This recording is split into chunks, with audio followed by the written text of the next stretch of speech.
वैदिक soul channel पे आपका स्वागत है। ये सिर्फ एक मंदिर की कहानी नहीं है, ये उस बलिदान की कहानी है जो युद्ध शुरू होने से पहले हुआ। ये उस परीक्षा की कहानी है जो स्वयं भगवान श्री कृष्ण ने ली। ये उस रहस्य की कहानी है जो इतिहास पूरी तरीके से लिख तो नहीं पाया, लेकिन आस्था ने उसे कभी नहीं भुलाया।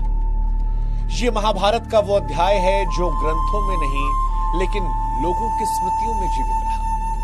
ये उस योद्धा की कहानी है जिसके पास अपार शक्ति थी, लेकिन जिसे महाभारत का युद्ध लड़ने से रोक लिया गया। जिसने महाभारत के युद्ध को पूरा देखा, लेकिन वार एक भी नहीं किया। ये उस त्याग की कहानी है जिसकी वजह से आज राजस्थान के एक छोटे से कस्बे खाटू में लोग पूरे शरीर से नहीं बल्कि सिर से नमन करते हैं, एक सिर के साथ। इस कहानी की हम शुरुआत करें भगवान खाटू श्याम के बारे में हम आपको बताएं, उससे पहले हमारी आपसे गुजारिश है कि भक्ति बुक से आप जरूर जुड़िएगा, इस रिश्ते को और ज्यादा मजबूत कीजिएगा। अब कहानी शुरू से। महाभारत का समय था, धर्म और अधर्म की सीमाएं स्पष्ट हो चुकी थी। कुरुक्षेत्र की धरती युद्ध के भार से कांप रही थी। शंखनाद होने से पहले ही यह तय हो गया था कि यह युद्ध केवल राजपाट के लिए नहीं, बल्कि एक व्यवस्था और मूल्यों के लिए लड़ा जाएगा। उसी समय पांडवों के पक्ष में एक ऐसा योद्धा खड़ा हुआ जिसकी शक्ति से देवता भी बच गए। उनका नाम था घटोत्कच। वो भीम और हिडिंबा के पुत्र थे। घटोत्कच केवल बल के पुत्र नहीं थे, वो उस धर्म के शस्त्र थे जो नियमों से नहीं परिणामों से पहचाना जाता है। घटोत्कच ने महाभारत के कौरवों की असंभव को सफल किया।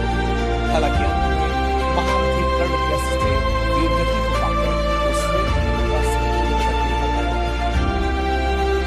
लेकिन जो कहानी हम आपको सुना खाटू श्याम जी, उसकी असली परछाई घटोत्कच की मृत्यु के बाद उभरती है, उनके पुत्र बार्बरीक के तौर पर। बार्बरीक का नाम आपको महाभारत के मूल ग्रंथों में शायद ना मिले, लेकिन यही कथा का सबसे बड़ा संकेत है। वो इतिहास में उस तरह से दर्ज नहीं है।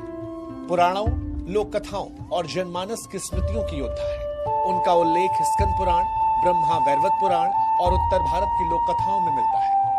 भारत की धार्मिक परंपरा केवल लिखे हुए शब्दों में नहीं बनी, बल्कि उन कथाओं से बनी है जिन्हें समाज ने पीढ़ियों तक जिया, सुना और आगे बढ़ाया, जो लिखा नहीं गया। और बार्बरीक उसी सच का नाम है।